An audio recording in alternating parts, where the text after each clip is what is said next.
All right, I'm the Flat Rate Master, and well, let's talk about something service writers hate to hear. Behind the camera is a Dodge Durango with a 3.6. I'm doing a rear main seal on it along with an oil pan, radiator. I mean, they bought everything I wrote up on it. Before I get the comments, the oil cooler is not leaking. It is the rear main seal. Just saying. So I pulled the drive shaft to do the rear main seal, pull the transmission, and I noticed a common problem on this generation of, 3.6 Chrysler products. The yoke for the transmission is loose. It's not leaking, but it's loose. The nut itself that is staked comes loose and, it gets wobbly.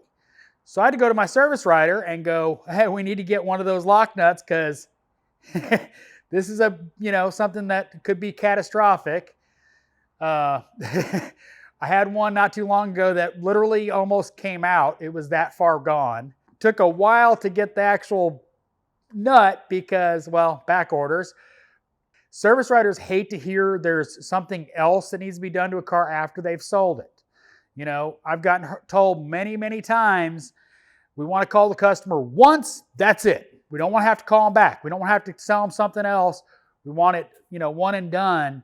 And, that's not how auto repair works. Auto repair is we get in there, we find something else. A while ago, I was doing a valve cover on a 2.4 GM product. And if they're not well maintained, the timing chains tend to stretch and, can cause timing issues. That particular vehicle did not have a check engine light, but the chain was incredibly loose and went back and had to upsell the customer from a valve cover gasket to a complete timing chain job, which is considerably huge jump. But think about it. The labor for the valve cover went away because that's part of the timing job.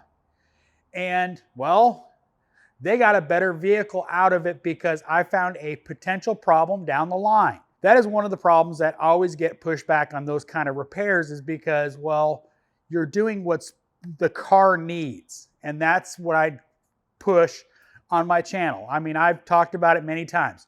It's not the hours I need. It's what the car needs. That Dodge needs that output shaft nut. It's what it needs. I'm not, what? No, I don't want to wait till down the road and sell it to them next visit or something else. It needs to be done now. It's a simple fix. Literally, I'm not charging them anything for doing it. It's the cost of a nut added to their bill. Properly torqued. The seal's not leaking. It's just, I noticed it was loose. And service writers really need to understand that. When you come back with something like, this is something new wrong that I found while I was doing this, we need to fix it while we're here. It's not a new problem. It's listen, customer, we found this problem while we were doing this job, and it's this much more to fix it while we're in there. Like I said, I'm not charging the customer. I'm going to put that nut on for free just because, it's almost a 30-hour ticket. I could do a nut for free. But my point of this is that, taking care of your customers should always be the primary focus of any shop, whether it be, a dealership, an independent shop, a fleet shop. The priority should always be taking care of the customer's car, making sure it's in the best condition it can.